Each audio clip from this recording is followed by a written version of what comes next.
बहुत अच्छे हैं। दोस्तों, आपके महबूब और आप ही के नहीं पूरी दुनिया में उर्दू वालों के महबूब जनाब इमरान प्रतापगढ़ी तशरीफ़ ले आए हैं।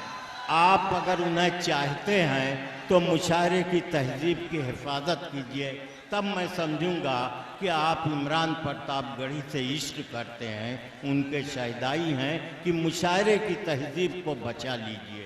इमरान के बारे में मैं एक बात बता दूं कि वो जो कुछ भी कहते हैं वो आवाम के दिलों पर इसलिए असरअंदाज होता है कि उससे पहले दलीलों के ज़रिए वो अपनी बात को साबित कर देते हैं, तब उसे शायरी में ढालते हैं।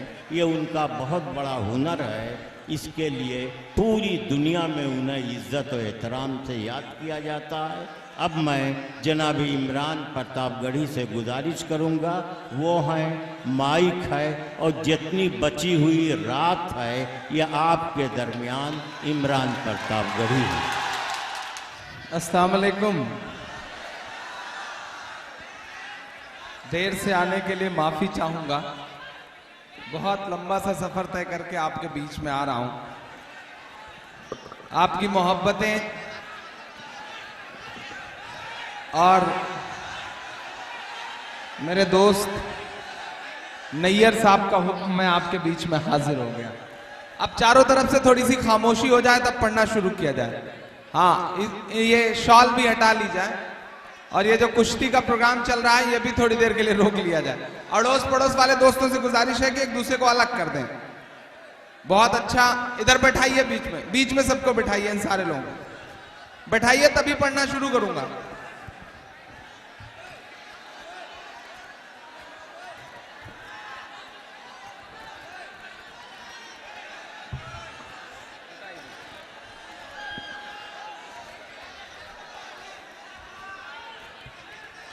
नैयर साहब लौटे कि नहीं? शमीम कौसर साहब की मौजूदगी, पुलिस के जो भी साथी व्यवस्था बनाने में लगे हैं उनको व्यवस्था बनाने दी जाए, उनका सहयोग किया जाए, उनकी मदद की जाए। और बीच में जो लोग खड़े हैं उनसे गुजारिश है कि कोई अच्छा सा पड़ोस देख के बैठ जाएं। और जब मर्दों के बीच में ही बैठना है तो फिर चुनना क्या है, कहीं भी बैठ जाएं बस। मतलब 4 मिसरों से अपनी बात की शुरुआत करता हूं। बहुत लंबा सा सफर तय करके आ रहा हूं, मेरे चेहरे पे थकन अब भी नजर आ रही होगी आपको। मैं रात नहीं, जो थोड़ी बहुत दूर हो गई है वो आपकी मोहब्बतों की वजह से दूर हो गई है, वरना तो बहुत थका हुआ आया हो। पूरा पांडाल एक बार ताली बजा करके मुझे हुक्म दे कि मैं पढ़ना शुरू करूं। मुझे ऐसा न लगे कि रात के 2 बजे हैं और आपका जोश ठंडा हो गया है। मुझे ऐसा न लगे कि मेरे हिस्से की तालियां आपने किसी और के नाम कर दी हैं। मैं जानता हूं मेरे हिस्से की दुआएं आपने बचा के रखी होंगी। मैं 4 मिसरे पढ़ता हूं साहब कि अपना इनाम भेज दे मौला,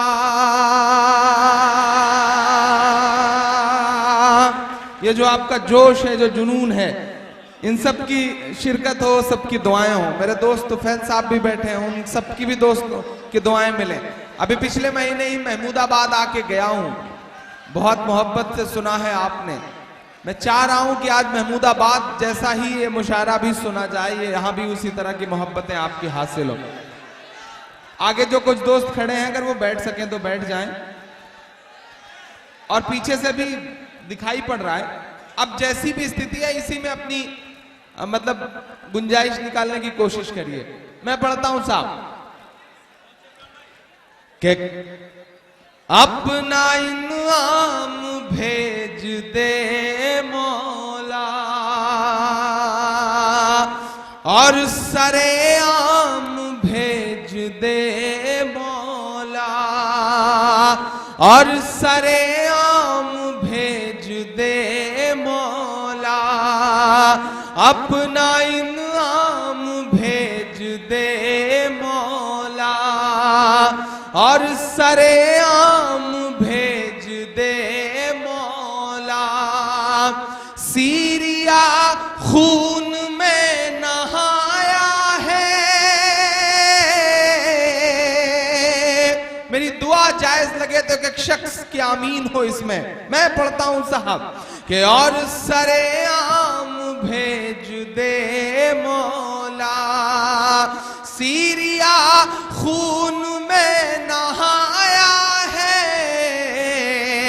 कोई सद्दाम भेज दे मौला, कोई दे मौला। बहुत शुक्रिया, बहुत मोहब्बतें जो आपने तालियां बजाई हैं, इतने में मेरे बाल बच्चे पल जाएंगे जो भी पैदा नहीं हुए हैं। माइक का वॉल्यूम थोड़ा सा अगर बढ़ सके तो और बढ़ा दें, बेस भी और इको भी। बहुत अच्छा सुन रहे हैं आप। मैं 4 मिसरे और पढ़ता हूं साहब। एक फैसला आया, रात के 8 बजे टीवी की स्क्रीन काली हुई, एक चेहरा नमूदार हुआ और उन्होंने कहा भाइयों बहनों आज से 500 और 1000 की नोट रद्दी है। आज से 500 और 1000 की नोट कागज का टुकड़ा है। और तब से अब तक 61 बार अपने नियम बदल चुके हैं। आरबीआई के नियम 61 बार बदले गए। इतनी बार तो गिरगिट भी अपना रंग नहीं बदलता जितनी बार आरबीआई ने अपने नियम बदले हैं साहब। कतारों में लगे हुए 80 से ज्यादा लोग मर चुके हैं। 80 से ज्यादा लोग मर चुके हैं। सलाम है उत्तर प्रदेश की हुकूमत को कि जिन्होंने कतारों में मरे हुए लोगों को मुआवजा देने की बात की, वरना पूरा देश चुप्पी साधे हुए है ऐसे लोगों की मौत पर। तो सलाम है उस सरकार की सोच को जिसने मुआवजा, आम आदमी जो मारा गया है उसको मुआवजा देने की कोशिश की। मैं 4 मिसरे पढ़ता हूं। नजीब की मौत से लेकर के, मिनहाज से लेकर के, कतारों में मरे हुए 80 लोगों से लेकर के भोपाल के इनकाउंटर में मारे गए लोग तक। इमरान 4 मिसरे पढ़ता है।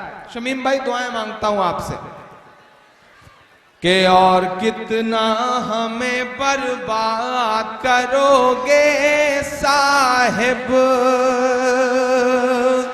मेरी आवाज बैठी है, बहुत थका हुआ हूं। आज आपको भी मेरे साथ गुनगुनाना है। दोनों तरफ से मामला चलेगा तभी आज पढ़ पाऊंगा। मैं तो मोहब्बत निभाने आ गया हूं।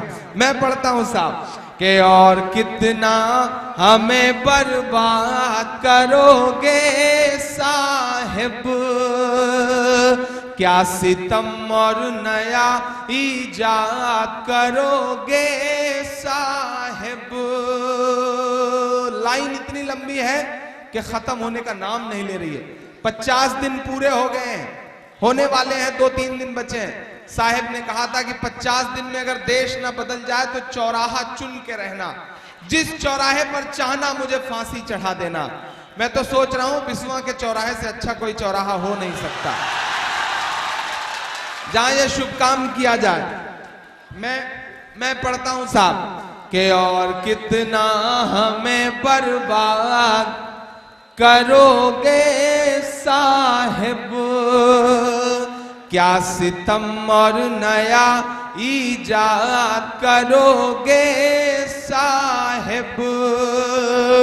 खुद के औलाद नहीं है तो बताओ इतना। अब दुआ दे के बताना ताकि मुझ में और हिम्मत आ सके कि खुद के औलाद नहीं है तो बताओ इतना। कितनी माँ को बे औलाद करोगे साहिब, करोगे साहिब। बहुत शुक्रिया। मैं 4 मिसरे और पढ़ता हूं साहब। ऐसा फैसला है कि एक आदमी ने रात के 8 बजे अपने ही घर का दरवाजा खटखटाया तो अंदर से बच्चे ने झांक के मां से कहा कि मम्मी मम्मी कोई दाढ़ी वाले बाबा आए हैं। तो मां ने कहा कि बेटा वो दाढ़ी वाले बाबा नहीं होंगे, तुम्हारे पिताजी होंगे, नोट बदलवाने गए थे बैंक, 6 दिन बाद लौट के आप आए हैं, दाढ़ी बढ़ गई है, उनके पैर छुओ, उनको घर के अंदर लाओ। ये हालत पैदा हो गई है साहब। तब मैं 4 मिसरे पढ़ता हूं कि कौन कहता है कि दिल में वतन नहीं रखते। जो पढ़ा लिखा समाज, जो नई नस्लें बैठी हैं, उन सब की दुआएं मिले इन मिसरे पे कि कौन कहता है कि दिल में वतन नहीं रखते, तुम्हारी तरह से नफरत का मन नहीं रखते। नोटबंदी से डराओ ना हमें, हम वो हैं। ज़कात देते हैं हम, काला धन नहीं रखते।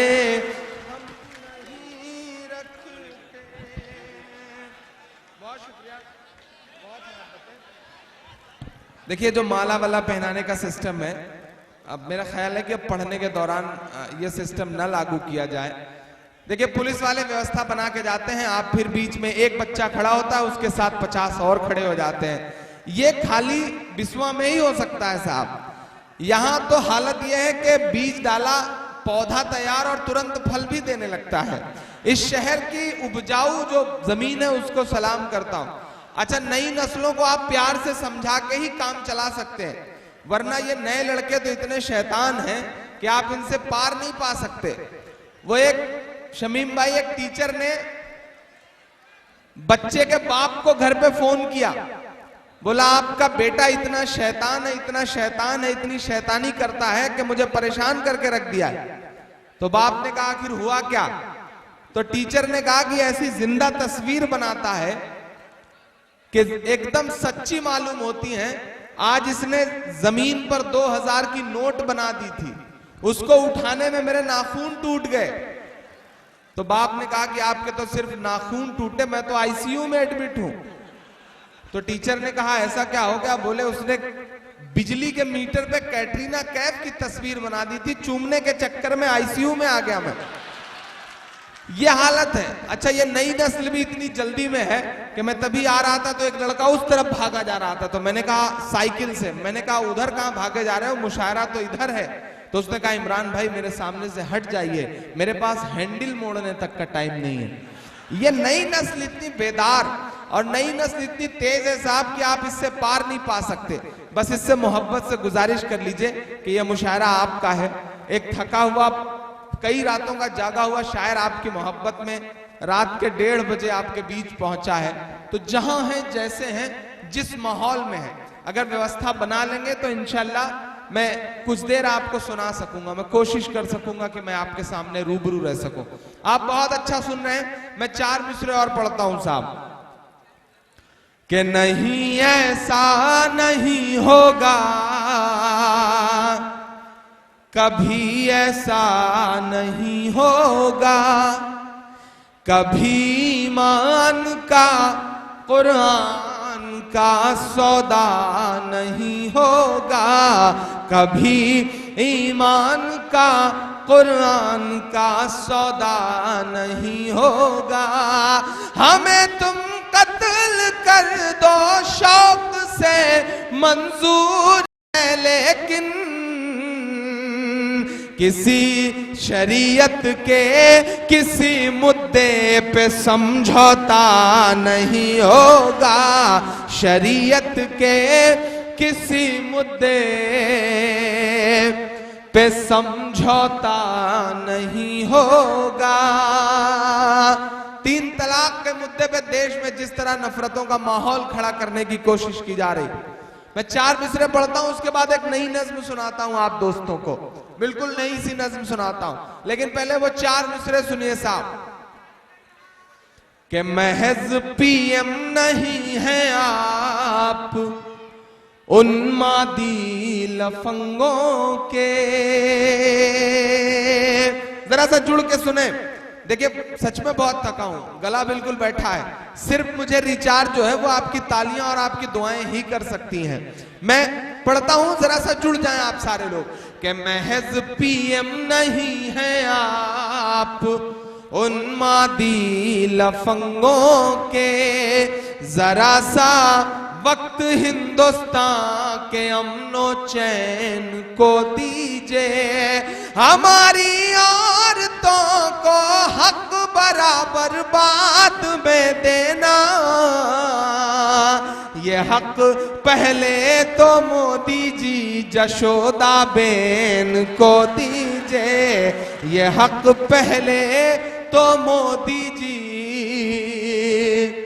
जशोदा बेन को दीजिए।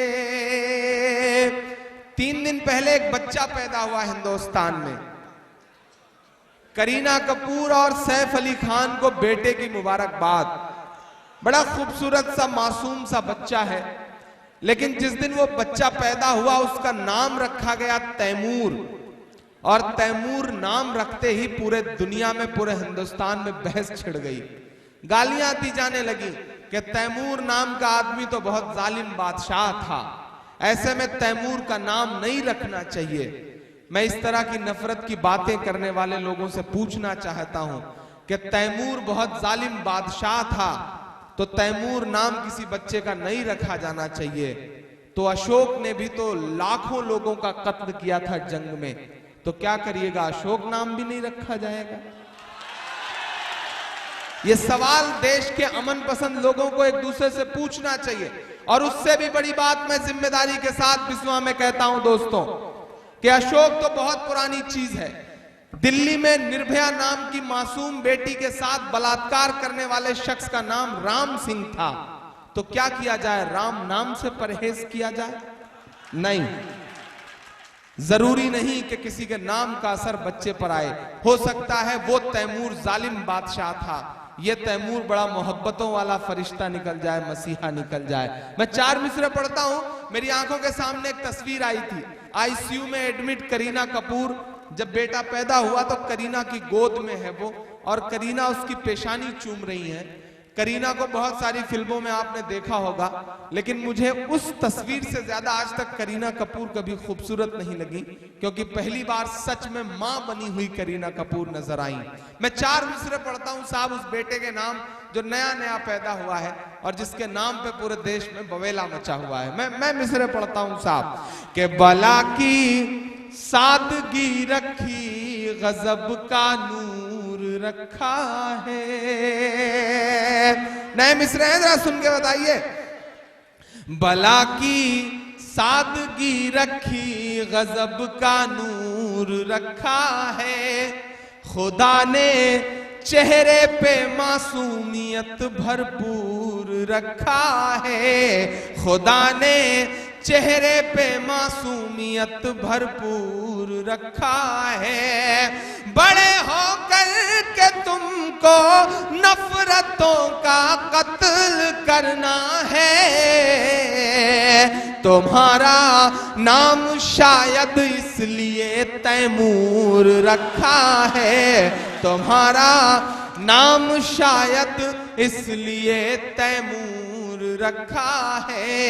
तुम्हारा नाम शायद इसलिए तैमूर रखा है। नज़्म सुनाता हूं आपको बिल्कुल नई से कि जालिम तानाशाह की देखो ये कैसी मनमानी है। 500 के नोट नहीं चलेंगे, 1000 के नोट नहीं चलेंगे। इतना जाहिलाना फैसला, इतना अहमकाना फैसला कि कतार में लगे हुए आम आदमी मर रहे हैं, किसान मर रहा है, गरीब मर रहा है, कतारों में डिलीवरी हो रही है, लेकिन सियासत के बड़े चेहरों की आंखों में शर्म नजर नहीं आ रही है। रोज नए नए तर्क दिए जा रहे हैं। 61 बार अपने नियम बदले हैं आरबीआई ने और सरकार ने। तब मैं नज़्म सुनाता हूं साहब कि जालिम तानाशाह की देखो ये कैसी मनमानी है। जालिम तानाशाह की देखो ये कैसी मनमानी है। कारोबार हुए हैं चौपट और बर्बाद किसानी है। लगता है उस शख्स ने हिटलर बन जाने की ठानी है। अब तक 1.5 लाख करोड़ रुपए से ज्यादा के कारोबार का नुकसान हुआ है। बिस्वा वालों, कभी आपने सोचा कि 500 के पुराने नोट से 45 दिन तक डीजल बिकता रहा, पेट्रोल बिकता रहा, लेकिन पुरानी नोट से पहले दिन से ही सब्जी नहीं बिकी, दूध नहीं बिका, अनाज नहीं बिका। क्यों? क्योंकि डीजल और पेट्रोल अंबानी का है, अनाज और सब्जी किसान का है। वो हमसे कह रहे हैं कि देश हित में कतार में लगे रहो। देश हित में कहते हैं कि कतार में लगे रहो, क्योंकि सीमा पर सेना का जवान कतार में लगा रहता है। सीमा पर सेना का जवान सरहद की हिफाजत में कई कई दिन खड़ा रहता है, तो आप भी कतार में रहो। बिस्वा के एक आदमी ने यह बात सुनी, लाइन में खड़ा सुबह से कुड़ रहा था बेचारा। एक भक्त ने आकर के यही बात उसके सामने लाइन में दोहरा दी कि सीमा पर सेना का जवान कतार में रह सकता है, तो आप बैंक की कतार में क्यों नहीं? पहलवान आदमी था नैयर भाई की तरह, पलट के उसने कूट दिया भक्त को, 20 लात मारी। जब 20 लात मारी तो वो एकदम घबरा गया। उसने कहा, अरे आप तो हिंसा पे उतारू हो गए। तो बिस्वा के उस साथी ने कहा कि अगर सेना का जवान सरहद की हिफाजत में, देश हित में सरहद पर खड़ा रह सकता है, तो मैं भी लाइन में लगा रहूंगा।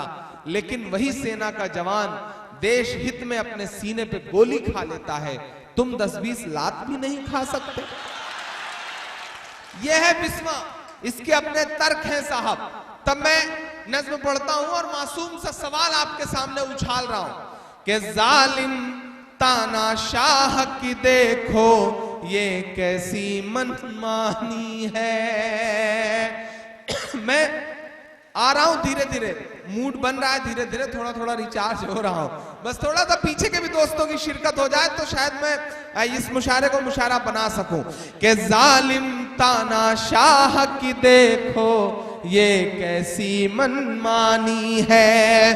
कारोबार हुए हैं चौपट और बर्बाद किसानी है। लगता है उस शख्स ने हिटलर बन जाने की ठानी है। अब मिसरे सच्चे हो तो हाथ खोलना पीछे तक कि लगता है उस शख्स ने हिटलर बन जाने की ठानी है। कोई बताए किस लाइन में खड़ा कोई अंबानी है। कोई बताए किस लाइन में खड़ा कोई अंबानी है। जालिम तानाशाह की देखो ये कैसी मनमानी है। पहला बंद पढ़ता हूं साहब कि जो कहते थे 100 दिन के अंदर काला धन लाएंगे। ये जो सामने दोस्त बैठे हैं, थोड़ा सा इनकी और शिरकत हो जाए कि जो कहते थे 100 दिन के अंदर काला धन लाएंगे। काला धन ना ला पाए तो खुद फांसी चढ़ जाएंगे। 2.5 साल हुए हैं फिर भी जुमलेबाजी चालू है। अब सच्चा मिसरा लगे तो सुन के बताना बिस्वा वालों कि 2.5 साल हुए हैं फिर भी जुमलेबाजी चालू है। और भक्तों को लगता है कि साहिब बड़ा दयालु है। और भक्तों को लगता है कि साहिब बड़ा दयालु है। बहुत शुक्रिया, ये इनकी मोहब्बत है, इन्होंने अपना गमछा ओढ़ा दिया। वरना उत्तर प्रदेश का आदमी तो गमछा बिछाता है, ओढ़ाता कहाँ है। इन्होंने ओढ़ा दिया है, तो इनकी मोहब्बत का शुक्रिया। ये बहुत प्यारे आदमी हैं। अच्छा, नैयर मेरे ऐसे दोस्त हैं कि मैं लाख मना करूं, लाख बार उनसे कहूं कि मैं नहीं आ सकता, मैं परेशान हूं, मुझे कहीं और सफर में रहना है, लेकिन वो बंदा छोड़ता ही नहीं बस आपको आना है, बस मतलब कैसे भी आना है, आप पहुंच जाएं, रात की फ्लाइट पकड़ें, देर से आ जाएं, आ गए हैं तो थोड़ी देर गेस्ट हाउस में रुके रहें ताकि बाकी शोरा पढ़ लें, उसके बाद आप डाइस पर आएं। और मैं मासूमियत से उसका हर हुक्म मान लेता हूं, क्योंकि वो वाकई बहुत प्यारा दोस्त है। मैंने दुनिया के तमाम कन्वीनरों को देखा है, हर रात किसी ना किसी मुशायरे में गुजरती है हमारी, लेकिन किसी मुशायरे के लिए और शायरों के लिए और शायरी के लिए जो एहतराम, जो जुनून मुझे आज तक नैयर में नजर आया, वो किसी में नजर नहीं आया। एक बार नैयर की मेहनत के लिए ताली बजनी चाहिए। मैं सलाम करता हूं नैयर को कि नैयर भाई आपको बहुत सलाम, आप उर्दू की खिदमत कर रहे हैं, आप शायरों की खिदमत कर रहे हैं, और सुनने में तो यहां तक आया है कि आप कई शायरात की भी खिदमत कर रहे हैं। माशाअल्लाह, अल्लाह आपको इसी तरह सलामत रखे। मैं पढ़ता हूं साहब कि 2.5 साल हुए हैं फिर भी जुमलेबाजी चालू है, और भक्तों को लगता है कि साहिब बड़ा दयालु है। आम आदमी के ख्वाबों से ये तो बेईमानी है, कोई बताए किस लाइन में खड़ा कोई अंबानी है। जालिम तानाशाह की देखो ये कैसी मनमानी है। आखिरी बंद पढ़ता हूं। शमीम भाई, कभी आपने सोचा कि वो आदमी रिश्तों का इस्तेमाल कैसे करता है? जब उसे लगा कि वो बहुत घिर गया, जब उसे लगा कि नोटबंदी का फैसला तो उसके खिलाफ जा रहा है, तो उस आदमी ने अपनी 97 साल की बूढ़ी मां को 4500 रुपया निकालने के लिए लाइन में लगा दिया। मैं सलाम करता हूं राहुल गांधी को कि उस आदमी ने अपनी मां को लाइन में लगाने के बजाय खुद लाइन में लग करके 2000 रुपया निकलवाना मुनासिब समझा। लेकिन ये कैसा बेटा है जो व्हील चेयर पे चलती हुई 97 साल की बूढ़ी मां को भी भेज देता है लाइन में लगने के लिए।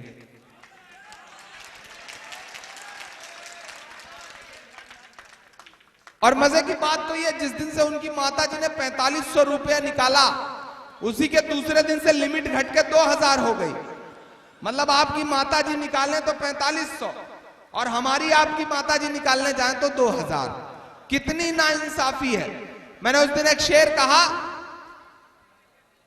कि फर्जी आंसू छलकाना पड़ जाए ये अमाल न कर, फर्जी आंसू छलकाना पड़ जाए ये अमाल न कर, पहले ही जज्बात नहीं है खुद को और कंगाल न कर।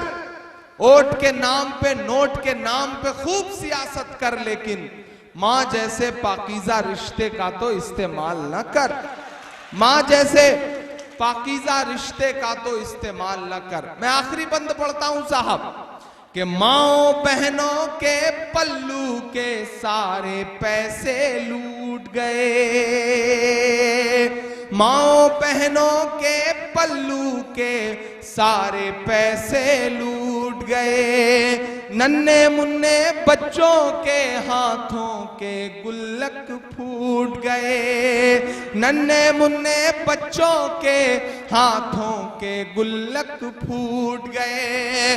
पूरा देश कतार में है, ये कैसी तेरी तैयारी है।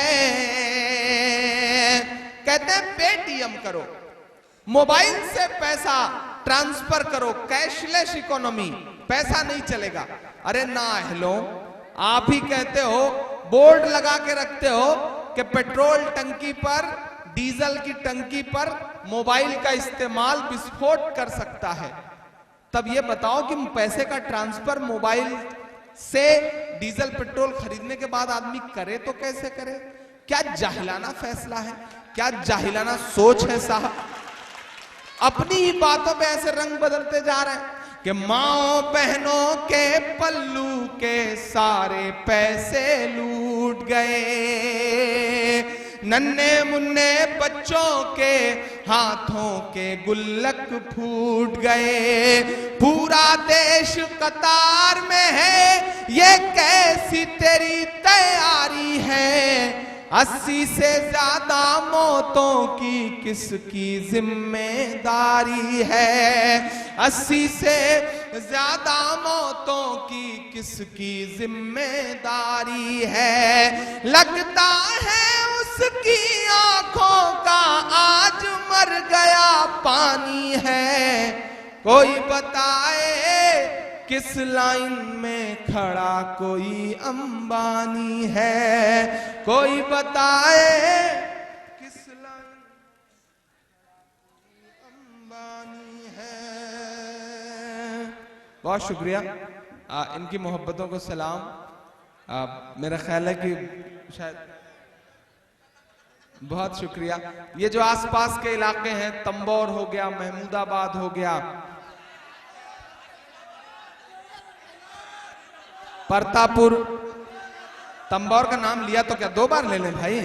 2 बार ले लेने पे ज्यादा भीड़ समझ में आ जाएगी क्या? इधर रामनगर और बाराबंकी तक से, लखनऊ तक से, सीतापुर और उसके आसपास शाहाबाद, इस सब इलाके से जो लोग आए हैं मैं उनको सलाम करता हूं और 4 मिसरे पढ़ता हूं साहब। कि सरहद पर दहशत गर्दों का कब्जा है। जरा सा मूड में आए, जरा सा जोश में आए, लेकिन पहले 4 मिसरे पढ़ दूं थोड़ा सा आपको मूड में लाने के लिए। कि चाय चाय करते थे, जरा सा जुड़े आप सब भी। अब थोड़ी देर मुझे भी पसीना हो रहा है, मैं सोच रहा हूं कि अब थोड़ा सा मोहब्बत निभा दूं। नया पाने की चाहत में पुराना छूट जाता है। रमेश सोज ने कहा कि नया पाने की चाहत में पुराना छूट जाता है। तुझे अपनाऊं तो मुझसे जमाना रूठ जाता है। मोहब्बत पढ़ने लिखने में बहुत आसान है, लेकिन मोहब्बत को निभाने में पसीना छूट जाता है। मोहब्बत को निभाने में पसीना छूट जाता है। इस सर्दी में भी आपकी मोहब्बतों ने पसीना ला दिया है, लेकिन मैं हिम्मत करता हूं। मैं इमरान प्रतापगढ़ी सिर्फ आपकी दुआओं और मोहब्बतों की वजह से हूं। मैं पिछली बार इस डाइस पे आया था तो महज इमरान प्रतापगढ़ी था। इस बार आपकी डाइस पे आया हूं तो 29 साल की उम्र में मेरे दामन में सूबे का सबसे बड़ा अवार्ड यश भारती है। मैं खुशनसीब हूं और शायद ये इस आस्ताने की दुआओं की बरकत भी है कि जब मैं पिछली बार यहां आया था तो एक आम सा इंसान था जिसको आपकी दुआएं हासिल थी। मैं बचपन से सुनता आ रहा हूं कि अवार्ड या तो दरबारों के चक्कर लगाने से मिलते हैं या हुकूमतों की तारीफ करने से मिलते हैं, लेकिन जिस दिन मेरा नाम अनाउंस हुआ यश भारती जैसे बड़े अवार्ड के लिए, उस दिन मुझे लगा कि नहीं यार, आम आदमी का दर्द गाने पर भी अवार्ड मिल सकता है। आपको सलाम, ये अवार्ड आपका है, ये मोहब्बतें आपकी हैं। मैं 4 मिसरे पढ़ता हूं कि सबके दिलों की जान बनाया है आपने। आपकी मोहब्बत का कर्जा उतारने आया हूं, आज शेर वेर पढ़ने कुछ नहीं आया हूं, सिर्फ आपसे मिलने आया हूं, आपके साथ सेल्फी लेने आया हूं, बस ये जान लीजिए आप कि सबके दिलों की जान बनाया है आपने। मुश्किल को भी आसान बनाया है आपने। कैसे अदा करूंगा मोहब्बत का कर्ज मैं। एक भी हाथ खामोश न रहे अगले मिसरे पे। कैसे अदा करूंगा मोहब्बत का कर्ज मैं। इमरान को इमरान बनाया है आपने। इमरान को इमरान बनाया है आपने। बहुत शुक्रिया। मैंने कमेटी से बात कर ली है, अगली बार यह मुशायरा 2 दिन होगा। एक दिन सिर्फ माला पहनाई जाएगी और एक दिन सिर्फ मुशायरा होगा। लेकिन ये बच्चे, इनको समझाया भी नहीं जा सकता, आप इनसे क्या कर सकते। वो एक बिस्वा का आदमी, सीतापुर का आदमी दिल्ली से ट्रेन में चढ़ा, टिकट नहीं ले पाया था। अब डर रहा था कि टीटी से बचा कैसे जाए, पता नहीं। अच्छा, जब जिस दिन आपने टिकट ना लिया होगा उस दिन टीटी जरूर कंपार्टमेंट में घुसता है। आप टिकट लेके बैठो तो पता चले 10-20 स्टेशन आगे तक चले जाओ तब भी कोई पूछने ना आए। अजीब संयोग होता है। थोड़ी देर में टीटी के आने की आहट सुनाई पड़ी। आदमी सीतापुर का था, उसने सोचा ये 10-12 घंटे का सफर है, कैसे गुजारा जाए। उसने अटैची से मुसल्ला निकाला, मुसल्ला बिछा दिया, नियत बांध ली, नमाज पढ़ना शुरू कर दिया। उसने सोचा जितनी देर में नमाज खत्म होगी टीटी टल जाएगा। लेकिन टीटी भी महमूदाबाद का था साहब। उसकी भी समझ में बात आ गई कि बंदा किस लिए पढ़ रहा है। वो भी बगल की सीट पर पैर जमा के बैठ गया कि नियत फेरो तो फिर बात करते हैं। अब इसने 2 रकात की नमाज में लंबी किरत करी, सारा कुछ करा, लेकिन कितना करे आदमी। 2 रकात नमाज खत्म हुई, टीटी उसकी तरफ बढ़ा। बिस्वा का आदमी, सीतापुर का आदमी फिर खड़ा हो गया। उसने कहा मैं नियत करता हूं 100 रकात नमाज सीतापुर तक। अब टिकट चेक करके बताओ तो बताओ। तो ये सलाम है भाई, यहां का आदमी कमाल ही होता है। यहाँ के एक हाजी, एक मतलब साहब हज करने गए, बड़े शहर के अच्छे आदमी, रईस आदमी थे, हज करने गए, लौट करके आए तो पूरे शहर ने हाजी साहब, हाजी साहब, हाजी साहब, हाजी साहब खुशी से फूले नहीं समा रहे। हाजी साहब याद आया कि यार 3 साल पुराना एक परचून की दुकान के कुछ पैसे बाकी हैं। परचून की दुकान की तरफ बढ़े हाजी साहब, तो जो जिसकी दुकान थी उस बनिए को भी लगा कि साहब आज लग रहा है पैसा मिल जाएगा। हाजी साहब सुधर के लौटे हैं, जल्दी से उसने रजिस्टर निकाला, जोड़ना गांठना शुरू कर दिया। हाजी साहब उसकी दुकान पे पहुंचे, बोलो अपना रजिस्टर निकालो, कितना पैसा बाकी है। ऐसे अंदाज से कहा कि उसको लगा कि आज तो पूरा पैसा मिला। उसने जोड़ के रखा हुआ था, बोला साहब 55,000 रुपए, 3 साल पुराना। तो हाजी साहब ने कहा ऐसे नहीं, रजिस्टर निकालो। उसने रजिस्टर निकाला, बोले वो पन्ना खोलो जहां मेरा हिसाब लिखा हुआ है।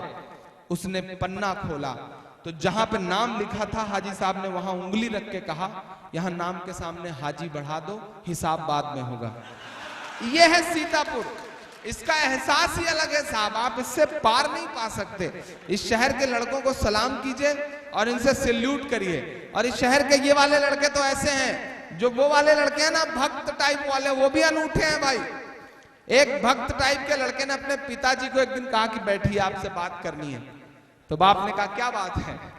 तो उसने कहा कि फेसबुक पे मेरी 15 फेक आईडी है, 15 फेक फर्जी आईडी मैंने अलग अलग नाम से बना रखी है फेसबुक पर।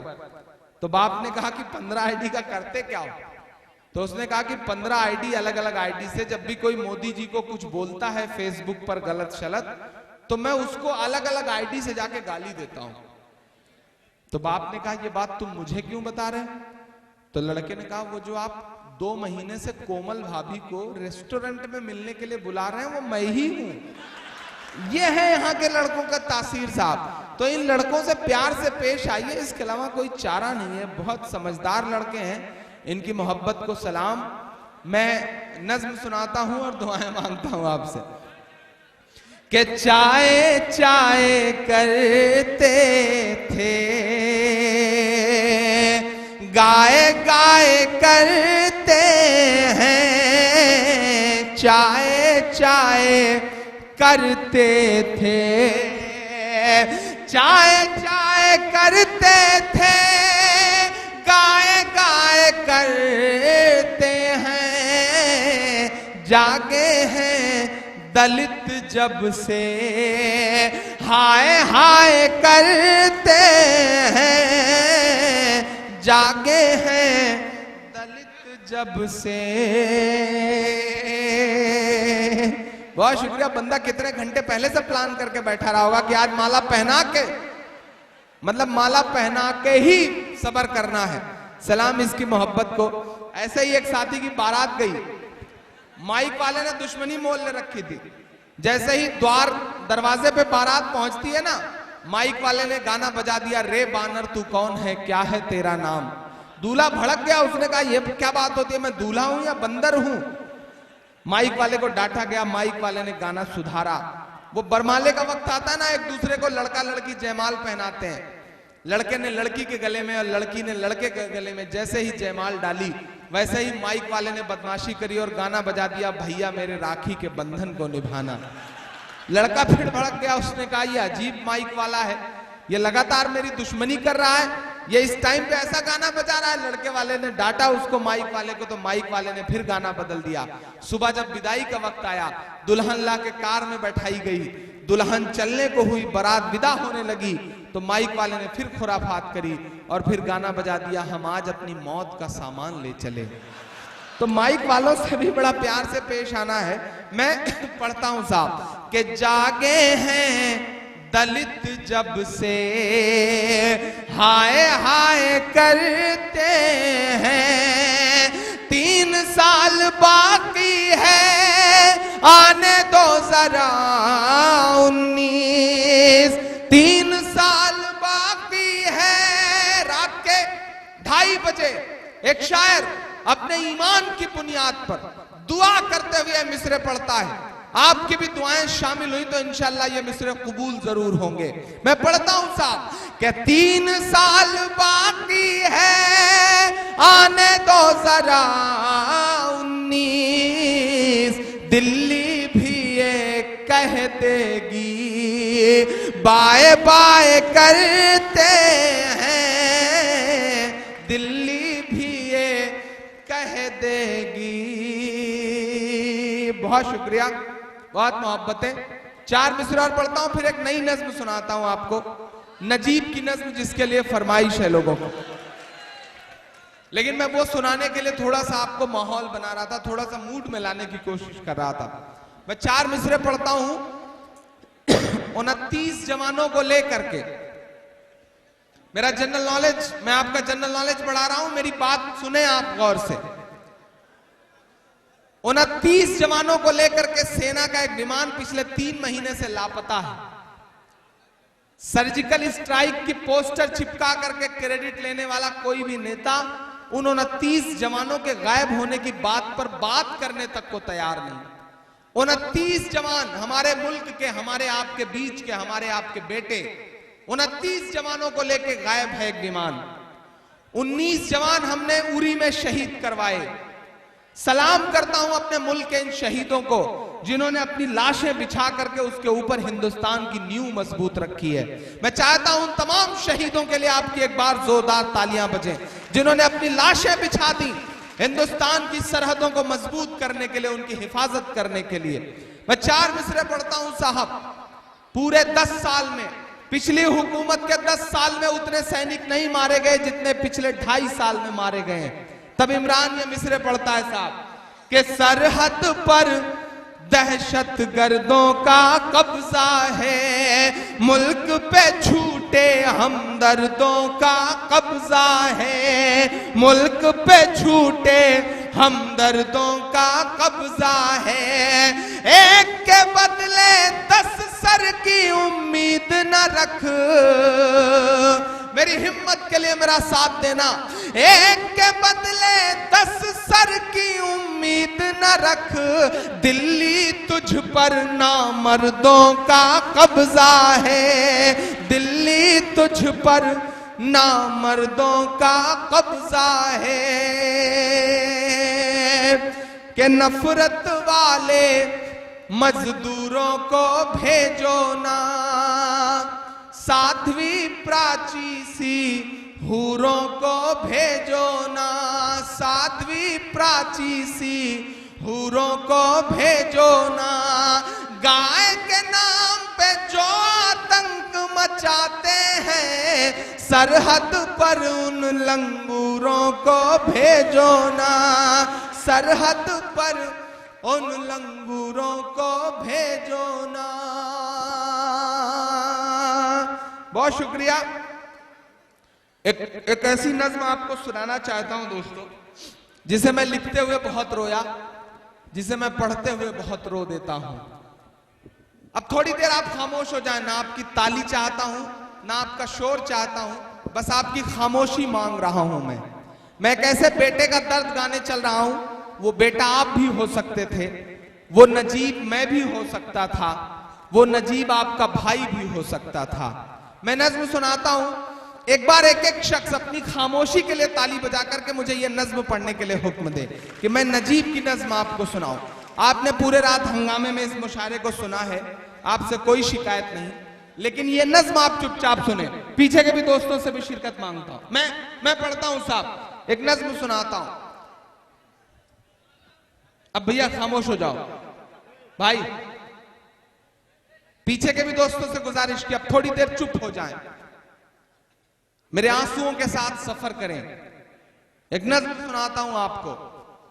एक ऐसा बेटा जो जेएनयू में, दिल्ली की एक यूनिवर्सिटी में एडमिशन लेता है, वो इतना होनहार बेटा था, इतना होनहार बेटा था कि उसने जामिया का एंट्रेंस दिया, उसने अलीगढ़ मुस्लिम यूनिवर्सिटी का एंट्रेंस दिया और उसने जेएनयू का एंट्रेंस दिया, और तीनों एंट्रेंस क्वालिफाई किया उसने, और उसके बाद उसने जेएनयू में एडमिशन लिया। जिस दिन एडमिशन लिया, उसके कुछ ही दिन बाद जब वो हॉस्टल में शिफ्ट हुआ, तो पहली ही रात एबीवीपी के कुछ लफंगों से उसकी लड़ाई हुई। 11-12 लड़कों ने मिलकर के उसे शाम को इतना पीटा, और ये पीटते हुए कहा कि इसे 72 हूरों के पास भेज दिया जाए। मैं उस बेटे का दर्द गाना चाहता हूं जो उसकी दूसरी सुबह 11 बजे से गायब है और तकरीबन 60 दिन हो चुके हैं। नजीब तन्हा नहीं है। पिछले 42 दिनों से हरियाणा में उमंग नाम की एक बेटी गायब है। वहां मुख्यमंत्री बैठते हैं मनोहर लाल खच्चर, नहीं खच्चर नहीं खट्टर, सारी वो जुबान लड़खड़ा गई थी, लेकिन ऐसी जुबान लड़खड़ाती रहे तो अच्छी ही बात है। मनोहर लाल खट्टर साहब, उनके भी कान पे जू नहीं रेंग रही है। 72 दिन से एक कॉलेज जाती हुई लड़की गायब है। उसके परिवार वालों ने हंगामा काट रखा है। इंशाल्लाह मैं जल्दी उस पर भी एक नई नज्म सुनाऊंगा, लेकिन इन दोनों पर मैं इन दोनों को शामिल करता हूं इस नज्म में। मैं गया उस मां से मिलने के लिए जो कभी जेएनयू के ब्लॉक पे, तो कभी जंतर मंतर पर, तो कभी इंडिया गेट पर चीख चीख करके चिल्ला चिल्ला के कह रही है कि मुझे कुछ नहीं चाहिए, मुझे मेरा बेटा वापस कर दो, मुझे मेरा लाल वापस कर दो, मुझे मेरा नजीब वापस कर दो। मशारे को मेरी माएं बहनें भी सुन रही होंगी। मैं चाहूंगा कि ये नज्म सुन के आपकी आंखों में जरा सा कहीं आपकी पलकें गीली हो तो दुआ करिएगा कि मेरे आंसू जाया ना जाएं और अल्लाह करे कि नजीब सही सलामत वापस मिल जाए। मैं एक बहुत बड़े आस्ताने पे खड़ा होकर के नज्म पढ़ रहा हूं, शायद अल्लाह यहां पढ़ने को भी कबूल कर ले। मैं नज्म शुरू करता हूं साहब। सुना था कि बेहद सुनहरी है दिल्ली, समंदर सी खामोश गहरी है दिल्ली। सुना था कि बेहद सुनहरी है दिल्ली, समंदर सी खामोश गहरी है दिल्ली। मगर एक माँ की सदा सुन न पाए तो लगता है गूंगी है बहरी है दिल्ली। सुना था कि बेहद सुनहरी है दिल्ली, समंदर सी खामोश गहरी है दिल्ली। मगर एक माँ की सदा सुन न पाए तो लगता है गूंगी है बहरी है दिल्ली। वो आंखों में अश्कों का दरिया समेटे, वो उम्मीद का एक नजरिया समेटे। वो आंखों में अश्कों का दरिया समेटे, वो उम्मीद का एक नजरिया समेटे। यहाँ कह रही है वहां कह रही है, तड़प कर के ये तुम कह रही है कि नहीं पूछता है कोई हाल मेरा, नहीं पूछता है कोई हाल मेरा। कोई ला के दे दे मुझे लाल मेरा, कोई ला के दे दे मुझे लाल मेरा, कोई ला के दे दे मुझे लाल मेरा। बहुत रोया था मैं उस माँ से मिलके लौटते वक्त। मुझे ऐसा लगा कि उस माँ की जगह अगर मेरी अम्मी होती तो, अगर नजीब की जगह इमरान होते तो, अगर नजीब की जगह कोई अनिल होता, कोई अशोक होता, कोई राजू होता, तो अगर उस माँ की जगह रोने वाली, चीखने वाली, चिल्लाने वाली हमारी आपकी माँ होती तो। मैं सलाम करूंगा इस पूरे मुद्दे पर अरविंद केजरीवाल को। मुझे याद है कि जिस दिन जंतर मंतर के बाद इंडिया गेट पर प्रोटेस्ट कर रही थी नजीब की अम्मी, उस दिन दिल्ली पुलिस ने उनको बेरहमी से घसीट करके मायापुरी थाने में ले जाके बंद कर दिया था। मैंने एक ट्वीट किया था और मेरे ट्वीट करने के बाद अरविंद केजरीवाल जी ने उस पर रिट्वीट किया और मुझे इनबॉक्स में मैसेज किया कि इमरान आपका नंबर चाहिए। मैंने नंबर दिया उनको इनबॉक्स में और विदिन ए मिनट उन्होंने मुझे कॉल करके कही कि इमरान भाई अब तो जुल्म की हद हो रही है, अब नजीब की अम्मी को भी गिरफ्तार कर लिया गया है, इंसाफ देने के बजाय उनको गिरफ्तार किया जा रहा है, एक रोती हुई मां को गिरफ्तार किया जा रहा है। मैं थाने पहुंच रहा हूं और मैं तब तक थाने से नहीं हटूंगा जब तक नजीब की अम्मी को छोड़ा नहीं जाएगा। सलाम अरविंद केजरीवाल को कि वह थाने पहुंचे, तब तक बैठे रहे जब तक नजीब की अम्मी को छोड़ा नहीं गया। मैं दूसरा सलाम खास तौर से यहां और करना चाहता हूं बदायूं के सांसद धर्मेंद्र यादव को। धर्मेंद्र यादव विश्वविद्यालय में मेरे सीनियर हुआ करते थे। मुझे याद है कि जिस दिन नजीब की अम्मी को गिरफ्तार किया गया, उसी शाम मैंने धर्मेंद्र भाई को व्हाट्सएप किया कि धर्मेंद्र भाई, वो लड़का आपके बदायूं का रहने वाला है, आप वहां से सांसद हैं, पूरा देश देख रहा है कि इस मुद्दे पर आपका स्टैंड क्या है। मेरा ख्याल है कि मैंने दिन में 1 या 2 बजे उन्हें मैसेज किया था और शाम में उनकी मुझे कॉल आई कि इमरान, मैं नजीब की अम्मी के पास बैठा हूं, मैं नजीब के मुद्दे पर कल गृह मंत्री से मिल रहा हूं और गवर्नर से मिल रहा हूं दिल्ली के, मैं इस मुद्दे के पे आपके साथ खड़ा हूं। सलाम है उनको कि दूसरे दिन से वो गए, इस लड़ाई का हिस्सा बने।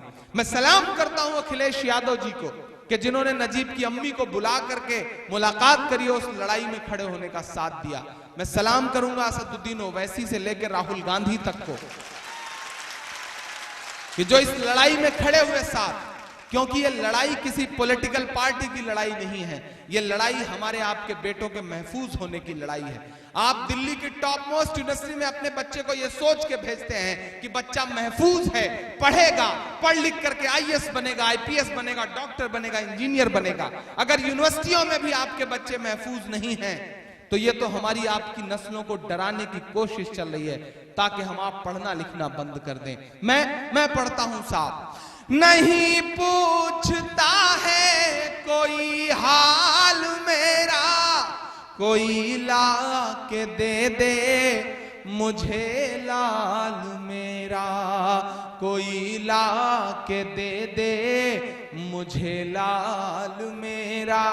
सुना था कि बेहद सुनहरी है दिल्ली, समंदर सी खामोश गहरी है दिल्ली, मगर एक माँ की सदा सुन न पाए तो लगता है गूंगी है, बहरी है दिल्ली।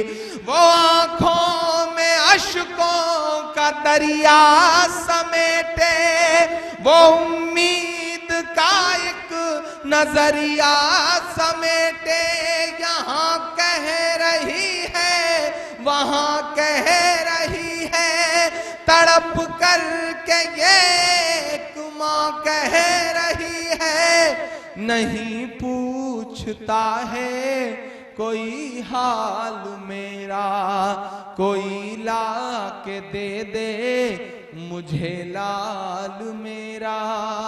पहला बंद पढ़ता हूं इस नज्म का कि उसे लेके वापस चली जाऊंगी मैं, पलट कर कभी फिर नहीं आऊंगी मैं। उसे ले के वापस चली जाऊंगी मैं, पलट कर कभी फिर नहीं आऊंगी मैं। वही है बुढ़ापे का मेरे सहारा, वही है बुढ़ापे का मेरे सहारा, वो बिछड़ा तो जिंदा ही मर जाऊंगी मैं।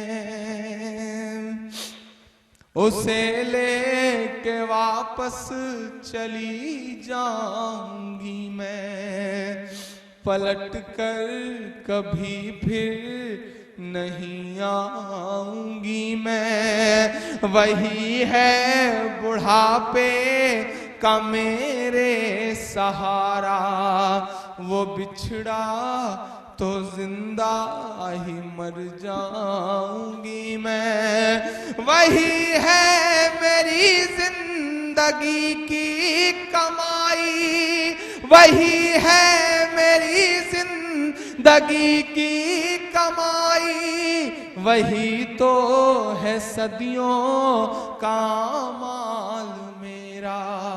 कोई ला के दे मुझे लाल मेरा, कोई ला के दे मुझे लाल मेरा। कभी कभी सोचता हूं कि और कितना रोया जाए और कितना चीखा जाए, कितना चिल्लाया जाए। हमारे देश का प्रधानमंत्री महोबा की एक जनसभा में ये कहता है कि हम 3 तलाक के मुद्दे पर मुस्लिम महिलाओं को उनका हक दिलाना चाहते हैं, उनको हक दिला कर रहेंगे। मेरा मन करता है कि मैं कभी कभी 7 RCR के बाहर जाऊं, उनके दरवाजे पर खड़ा होकर के चीख चीख करके कहूं कि नरेंद्र दामोदर मोदी साहब, अगर आप सच में मुस्लिम महिलाओं को उनका हक दिलाना चाहते हैं तो मान लीजिए नजीब की अम्मी को अपनी बहन और वापस ला दीजिए अपने भांजे को, तब तो मैं मानूं कि आपके दिल में सच में एहतराम जैसी कोई बात है। ये झूठे नाटक बंद करिए। आपकी दिल्ली में आपके घर से 4 किलोमीटर दूर बैठी हुई एक मां रो रही है, चीख रही है, चिल्ला रही है। आप अमेरिका जाकर के फेसबुक के दफ्तर में अपनी मां को याद करके रोते हैं, लेकिन आपको 4 किलोमीटर दूर एक रोती हुई मां नहीं नजर आती। आप पाकिस्तान जाकर के नवाज शरीफ की मां के पैर छू के आते हैं, लेकिन 4 किलोमीटर दूर बैठी हुई नजीब की मां से मिलने तक की जहमत नहीं उठाते हैं। मैं कैसे मान लूं कि आप मुस्लिम महिलाओं को उनका हक दिलाना चाहते हैं? यह झूठा नाटक है।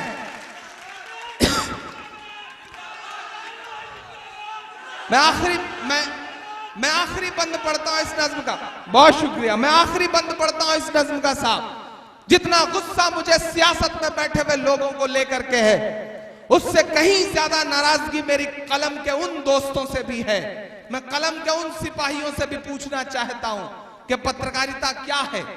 यहां जो छोटे छोटे शहरों में अपना खून पसीना एक करके, कलम घिस घिस करके, मोटरसाइकिल, स्कूटर और साइकिल पर खबरें जो जान को जोखिम में डाल के ला रहे हैं, ऐसे पत्रकारों को सलाम करता हूं कि जिनके घरों पर सुविधा का एक भी सामान नहीं है।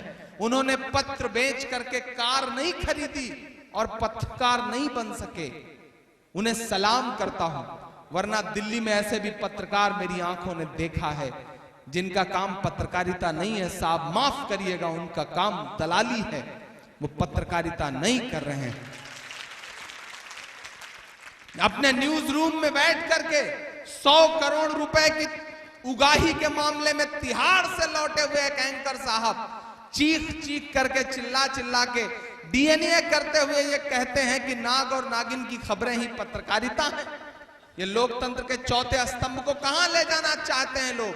मेरा गुस्सा उनसे भी है। उन्हें सब कुछ दिखता है, एक रोती हुई मां नहीं दिखती, उन्हें आंसू नहीं नजर आता, उन्हें गायब हुआ एक होनहार बेटा नजर नहीं आता। उनकी चुप्पी ने तो और परेशान कर रखा है मुझे। मैं ये मिसरे पढ़ता हूं उनके नाम कि ये टीवी के एंकर कहां मर गए हैं। अगले मिसरे पे एक एक हाथ को कसम है मेरे गुस्से के साथ खड़े होना कि ये टीवी के एंकर कहां मर गए हैं, ये गांधी के बंदर कहां मर गए हैं।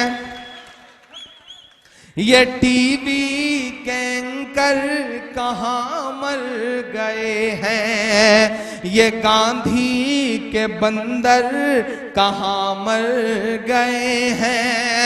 मेरी चीख और मेरी फरियाद कहना, ये मोदी से एक मां की रुदाद कहना। मेरी चीख और मेरी फरियाद कहना, ये मोदी से एक मां की रुदाद कहना। कहीं झूठ की शख्सियत बह न जाए। यही 4 मिसरे कहने के लिए मैंने ये नज्म कही है। और मैंने जिस दिन ये नज्म कही थी और इस नज्म के 4 मिसरे अपने आंसुओं में डुबो करके पहली बार जामिया के मुशायरे में पढ़े थे, अल्लाह ने इंसाफ दिया है, अंजाम दिखा रहा है अल्लाह। ये नोटबंदी का फैसला आपको लगता है कि ऐसे ही लागू कर दिया गया? लागू हुआ है साहब। इंदिरा गांधी को नसबंदी ले गई थी, इनको नोटबंदी ले जाएगी। यह फैसला इन्होंने खुद से नहीं किया है, ये कोई ताकत है जो इनसे ये फैसला करवा रही है। ये कहते हैं जापान में जाकर के कि देश दुआएं दे रहा है मेरे फैसले पर। देश वाकई दुआएं दे रहा है। ऐसे ऐसे वीडियो, ऐसे ऐसे मोहब्बत भरे पैगाम सोशल मीडिया पे सुनने को मिल रहे हैं। अगर वो सच में सुन लें तो उनको समझ में आ जाए कि देश कितनी दुआएं दे रहा है साहब। देश वाकई बहुत दुआएं दे रहा है। मैं उस माँ की तरफ से ये मिसरे पढ़ता हूं साहब कि मेरी चीख और मेरी फरियाद कहना, ये मोदी से एक माँ की रुदाद कहना, कहीं झूठ की शख्सियत बह न जाए, ये नफरत की दीवार छत बह न जाए, है एक माँ के अशकों का सैलाब साहिब। पूरी रात कैसे मुशायरा सुना आपने, कोई शिकायत नहीं। लेकिन अगले मिसरे पे एक एक हाथ हवा में उठ जाए, आपकी तालियों का शोर उनके ऐसी कमरों तक जाए और उनकी नींद में जरा सा खलल डाले, तो मुझे लगेगा कि मेरे खून और पसीने से लिखी गई ये नज्म, मेरे आंसुओं से लिखी गई नज्म अपना असर दिखा रही है। मैं पढ़ता हूं साहब, यहां से वहां तक एक एक हाथ हवा में उठा हुआ देखना चाहता हूं चौथे मिसरे पे कि कहीं झूठ की शख्सियत बह न जाए, कहीं झूठ की शख्सियत बह न जाए, ये नफरत की दीवार छत बह न जाए, है एक माँ के अशकों का सैलाब साहिब, कहीं आपकी सल्तनत बह न जाए।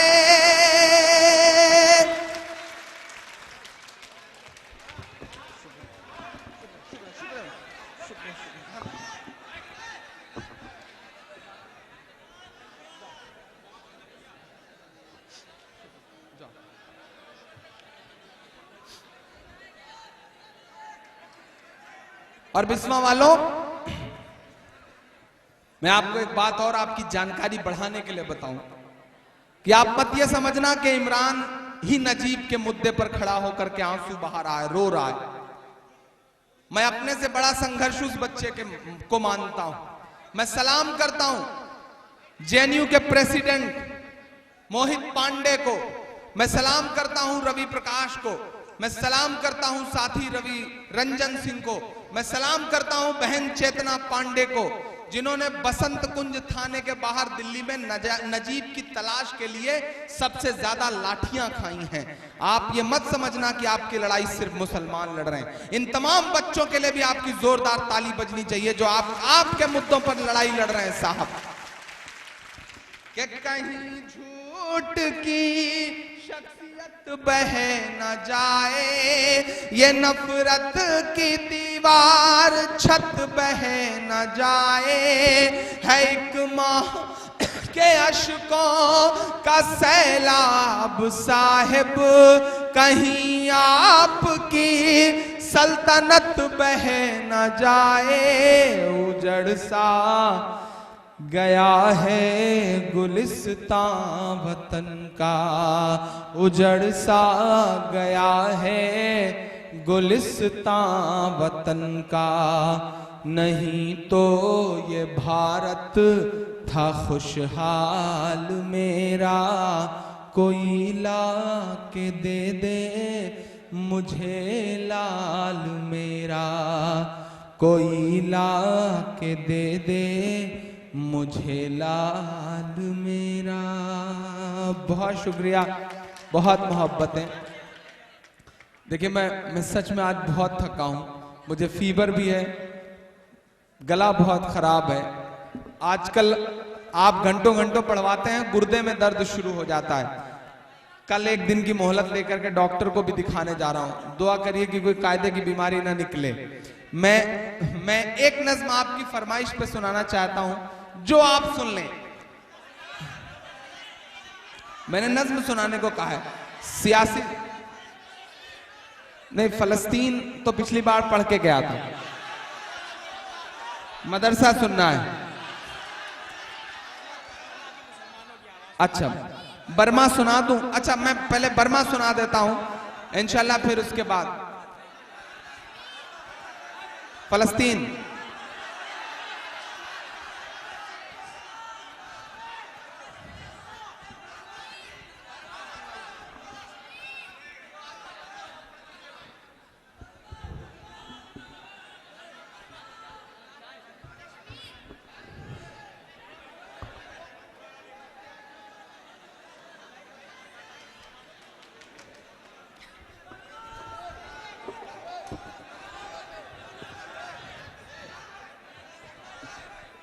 देखिए ये जो अभी छोटे उस्ताद हमारे बीच में आए थे, ये मेरे बहुत प्यारे दोस्त हैं और इन्होंने आकर के मेरे बीच में मुझसे कहा कि सुनिए, नज्म चाहे जितनी पढ़ी, अगर एक बार मेरा नाम नहीं लिया तो ठीक नहीं होगा। अमन साहब हैं, बहुत प्यारे से साथी हैं और मैंने फेसबुक पे एक बार इनकी तस्वीर अपडेट करी थी पिछली बार जब मैं आया था, शायद मैं पहली बार जब आया था तब, और तब से बारहा पूरे देश में लोगों ने मुझसे पूछा कि ये क्यूट सा बच्चा कौन है। और आपकी खुशी के लिए बताऊं कि मुझसे आपकी उम्र की बहुत सारी लड़कियों ने भी पूछा कि ये क्यूट सा बच्चा कौन है। तो आपको मुबारकबाद, और जल्दी ही आपकी कोई शादी वादी का प्रस्ताव आता है तो मैं इंशाल्लाह इन्फॉर्म करूंगा।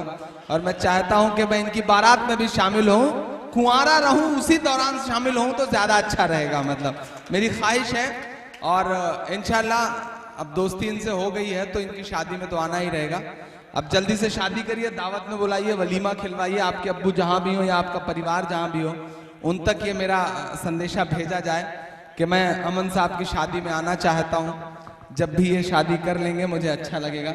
और शादी के नाम पे इनके चेहरे पे जो मुस्कुराहट तैर रही है उससे आप अंदाजा लगा सकते हैं, नहीं उससे आप अंदाजा लगा सकते हैं दोस्तों कि हैंडसेट कितना भी बड़ा हो लेकिन काम तभी होता है जब छोटा वाला सिम लगता है उसमें, बिना सिम के हैंडसेट का कोई मतलब नहीं है। तो ये बहुत प्यारे दोस्त हैं और इन्हें सलाम। और मैं कह रहा था ना, बिस्वा और सीतापुर का जो इलाका है ये इतना उपजाऊ है कि यहाँ का लड़का अपने आप में अलग ही तेवर का होता है। वो एक बार ट्रेन में यहाँ का एक लड़का सफर कर रहा था, मैं भी ट्रेन में बैठा हुआ था, नीचे दो लड़कियां बैठ के आपस में शादी की बात कर रही थी। अमन भाई, पहली लड़की ने कहा मुझे शौहर की तलाश है, मैं लड़का तलाश रही हूं, शादी करना चाहती हूं। तो दूसरी लड़की ने कहा कि कैसा लड़का चाहिए? तो पहली लड़की ने कहा कि करोड़पति मिल जाए तो कर लूंगी। तो दूसरी लड़की ने उससे कहा ये बताओ अगर करोड़पति ना मिला तो क्या करोगी? तो उसने कहा कि 50-50 लाख के 2 कर लूंगी। तो उसने कहा कि अमन भाई, उसने कहा कि अगर 50, देखिए बंदे ने ऐसे रख लिया सर पे हाथ, क्या अदा है, मतलब इनकी अदा के लिए जोरदार ताली बजनी चाहिए। जैसे ही शौहर, शादी, लड़की जिक्र आया, अमन भाई के करंट सब अपनी जगह बराबर बराबर आ गए। इन्हें सलाम इनकी मोहब्बतों को। लड़की ने कहा कि 50-50 लाख के 2 कर लूंगी। तो दूसरी लड़की ने कहा 50-50 लाख के 2 ना मिले तो क्या करोगी? उसने कहा 25-25 लाख के 4 कर लूंगी। तो कहा 25-25 लाख के 4 ना मिले तो क्या करोगी? उसने कहा 10-10 लाख के 10 कर लूंगी।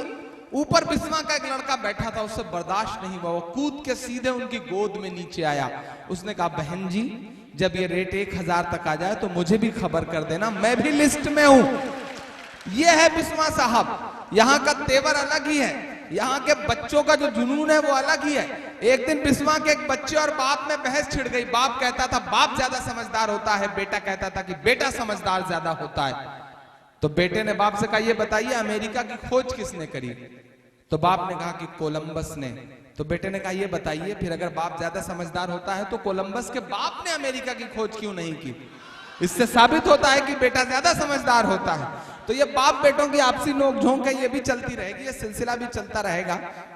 लेकिन इसका ये मतलब नहीं कि बड़े बुजुर्गों को नजरअंदाज किया जाए या बड़े बुजुर्गों की अहमियत से इनकार किया जाए, क्योंकि हमारे आपके घरों में जो तहजीब जिंदा है, हमारे आपके घरों में जो रवायत जिंदा है, वो सिर्फ और सिर्फ हमारे आपके बुजुर्गों से है। मैं चाहता हूं इस डाइस पे बैठे हुए तमाम बुजुर्गों के लिए भी आपकी जोरदार ताली बजे।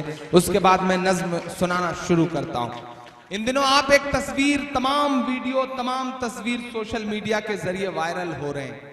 आपके पड़ोस में एक हुकूमत है, आपके पड़ोस में एक मुल्क है जिसका नाम है म्यांमार, जिसे बर्मा भी कहा जाता है।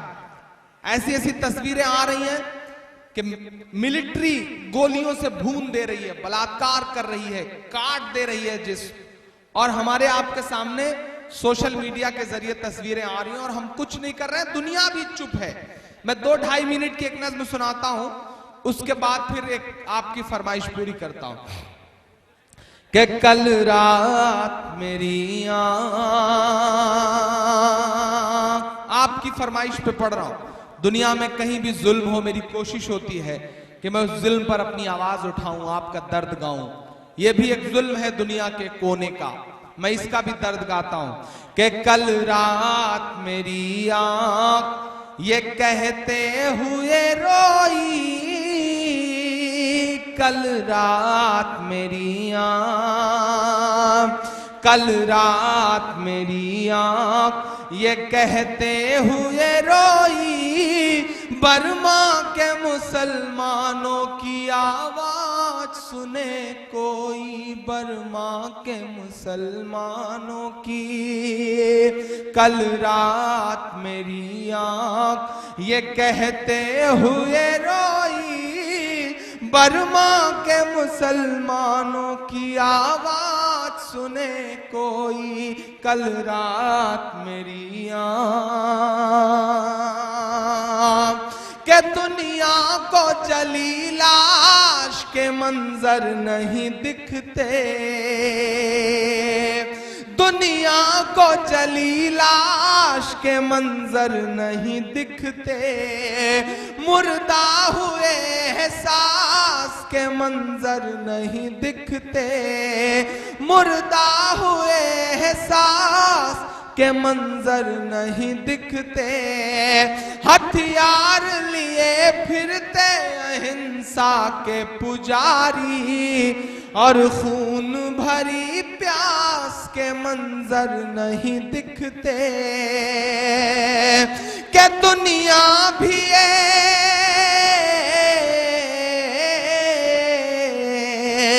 दुनिया भी ये नामर्द है, चुपचाप है सोई, बर्मा के मुसलमानों की आवाज सुने कोई, आवाज सुने कोई, आवाज सुने कोई। आखिरी बंद पढ़ता हूं। कश्तियों में डाल के समंदर में छोड़ दिया गया है, वो मंजर सोचिएगा, मुझे सुनिएगा एक लम्हे के लिए। कश्तियों में पूरा पूरा परिवार, सैकड़ों सैकड़ों लोगों को नाव में डाल के समंदर में छोड़ दिया गया है। पाकिस्तान के साहिल पे जाके लगते हैं तो पाकिस्तान कहता है कि हम नहीं लेंगे, हिंदुस्तान के साहिल पे आते हैं तो हिंदुस्तान शरणार्थियों को नई जगह देता, तुर्की जाते हैं तो तुर्की कहता है कि ठीक है कुछ लोगों को हम ले लेंगे। आप तसव्वुर करिएगा कि महीनों महीनों समंदर में कश्तियां हैं और मरने की उम्मीद में लोग हैं। मैं बंद पढ़ता हूं साहब। क्या कश्ती है समंदर है किनारा ही नहीं है, कश्ती है समंदर है किनारा ही नहीं है बेसरो सामान सहारा ही नहीं है, बर्मा में रहे और कोई उनके अलावा ये बुद्ध के चेलों को गंवारा ही नहीं है, ये बुद्ध के चेलों को गंवारा ही नहीं है। क्या दुनिया के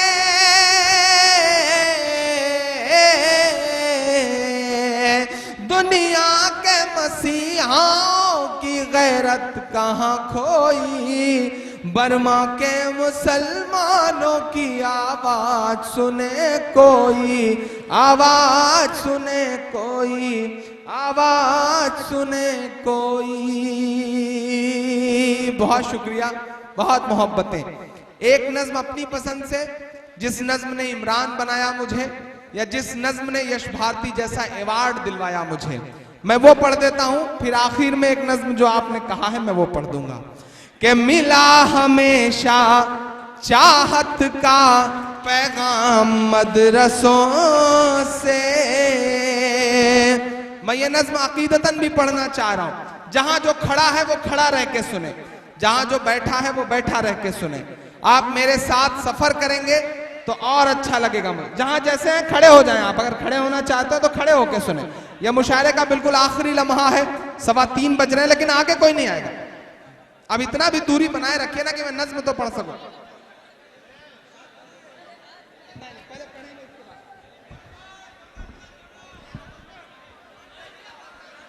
शुरू करें? चलिए बजाइए एक बार ताली तो मैं शुरू करूं। हाँ यहाँ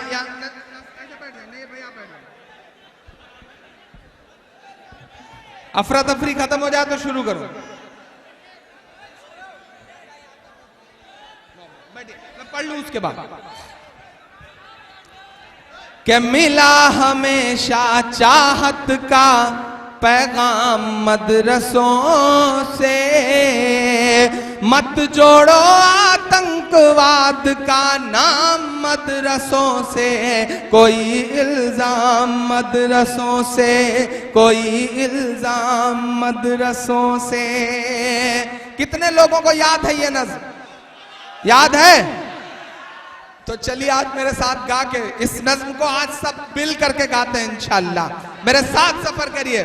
कि मिला हमेशा चाहत का पैगाम मदरसों से, मत जोड़ो आतंकवाद का नाम मदरसों से, कोई इल्जाम मदरसों से, कोई इल्जाम मदरसों से।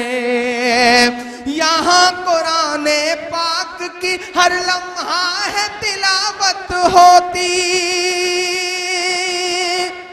देखिए डाइस के दोस्तों से गुजारिश है कि प्यार से खड़े रहें। सामने के लोग इतना सहयोग कर रहे हैं तो मुशायरा बनाने की जिम्मेदारी सिर्फ इनकी थोड़ी है, आपकी भी है।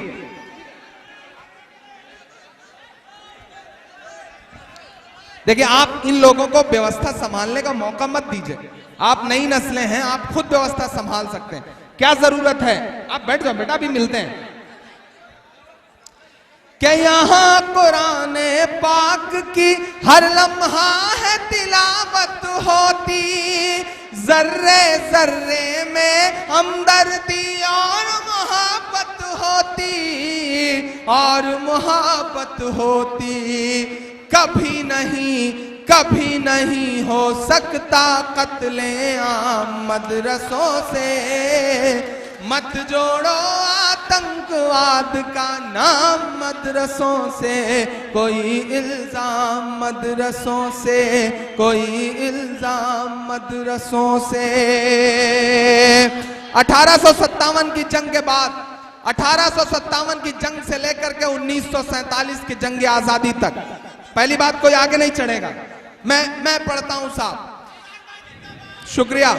कि चाहे शेखुल हिंद हो या फजले हक खैराबादी, चाहे शेखुल हिंद हो या फजले हक खैराबादी, जंगे आजादी में सबने अपनी जान लड़ा दी, अपनी जान लड़ा दी। अरे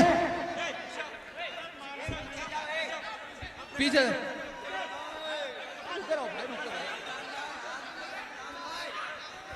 अब आप ही लोग व्यवस्था खराब करने लगे।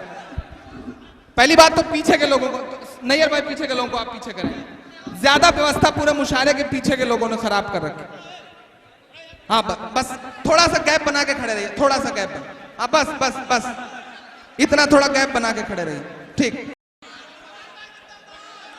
चले। हाँ ठीक, एक बार सब ताली बजा करके माहौल थोड़ा शांत करें, उसके बाद मैं आगे पढ़ता हूं।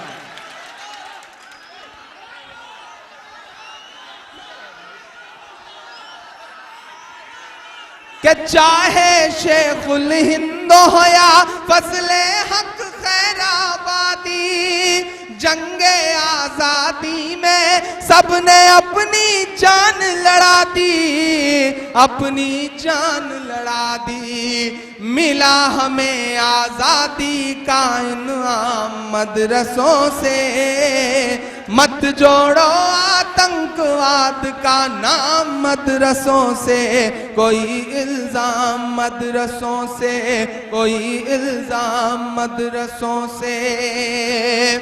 मैं ये बंद पढ़ूं उससे पहले एक बात कहना चाहता हूं, सुनिए मुझे पहले।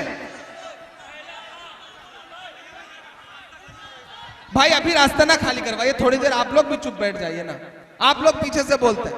मैं पूरी जिम्मेदारी से एक बात कहता हूं, पहले सुनिए पूरी बात ना।